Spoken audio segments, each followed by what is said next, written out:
Olá, nessa aula vamos falar sobre loops de repetição. Basicamente, nessa aula vamos falar sobre for, for in e for off especificadamente.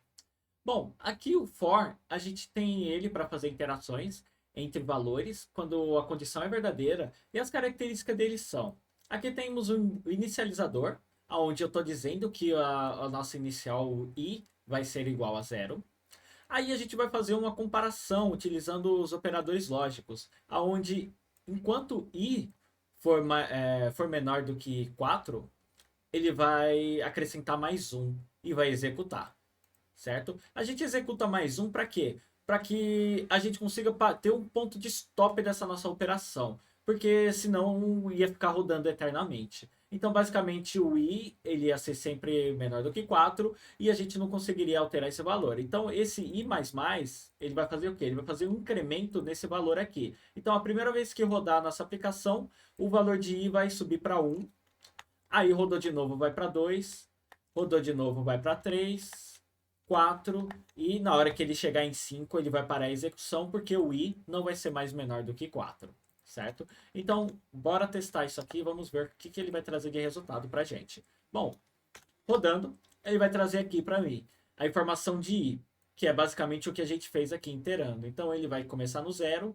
passou a primeira volta, ele vai para 1, segunda volta vai para 2, terceira volta vai para 3 e a quarta volta ele vai para 4. Como eu não estou verificando a igualdade, se eu verificar a igualdade aqui, ele vai trazer até o número 4, porque eu estou verificando que o i ainda é igual a 4, então ele ainda vai ser true, certo? Então ele vai trazer essa informação. Então, dentro desse escopo de código, a gente poderia trabalhar com alguma lógica, colocar if else aqui dentro para validar se o i ele é verdadeiro mesmo, se ele é falso, se a gente trata esse dado de alguma forma diferente. Então a gente consegue fazer um loop de repetição com um determinado valor aqui, enquanto essa condicional for verdadeira. Então a gente pode validar isso dessa forma, a gente pode validar se enquanto existir uma informação, enquanto aqui for o valor true, então, enquanto aqui for true, ele vai trazer e vai continuar imprimindo o número para a gente e até parar a operação, até ela virar false.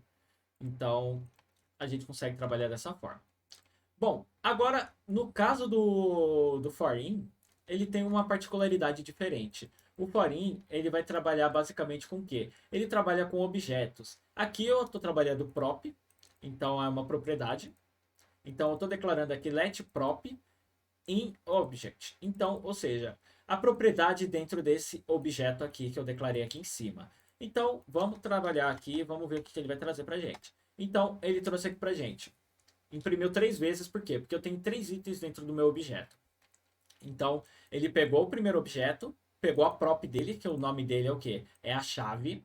Então, o forin, ele trabalha com a chave do objeto. Então, eu vou estar sempre imprimindo a chave em primeiro lugar.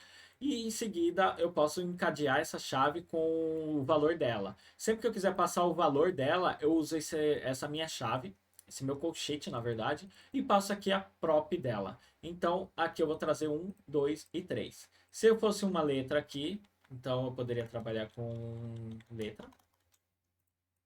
E eu poderia passar 1, 2 e letra. Então eu posso trabalhar dessa forma. Esse let eu posso colocar qualquer nome nele. Eu poderia passar aqui casa. Então eu poderia trocar esse prop aqui por casa e aqui por casa. E essa nossa aplicação continuaria funcionando da mesma forma, certo? Então, Forin, ele trabalha com interação dentro de objetos, certo? Então, se eu colocar aqui somente um console log, vou colocar aqui um console log de casa e eu vou comentar esse outro console log aqui. Então, vamos ter a seguinte saída: casa A, B e C. Ele está trazendo casa por causa disso, eu vou tirar ele e vou deixar somente casa. Aí ele vai trazer para mim a informação de A, B e C. Ele vai trazer basicamente quais são as chaves que eu vou estar trabalhando. Isso é bom porque se a gente estiver trabalhando com validações de chaves, enquanto houver aquela chave dentro de um objeto, eu vou trabalhar com ele. Caso não tenha, ele para a execução porque ele vai ser falso. Bom, agora a gente tem aqui o último que a gente pode trabalhar, que é com interações em arrays. Bom, basicamente o for off ele vai trabalhar com arrays. Então, aqui eu tenho um array para iterar, aonde eu tenho aqui nomes e se ele é administrador. Então eu tenho também nome admin, nome admin. Então eu posso trazer e imprimir todos os valores dentro dele. Ele vai trazer todos esses valores. Opa, eu vou trazer todos os valores. Ou eu posso trazer especificamente um valor só, que vai ser o name.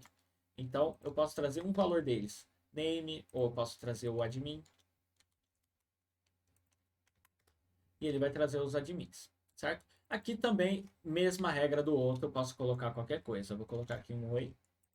E eu vou pedir para imprimir. E ele vai imprimir também para mim tranquilamente, certo? Então, o forelf, ele serve para trabalhar com interação em arrays. Se eu quisesse colocar algum dado dentro de algum array aqui, por exemplo, eu poderia colocar algum dado dentro de um array e trabalhar com eles.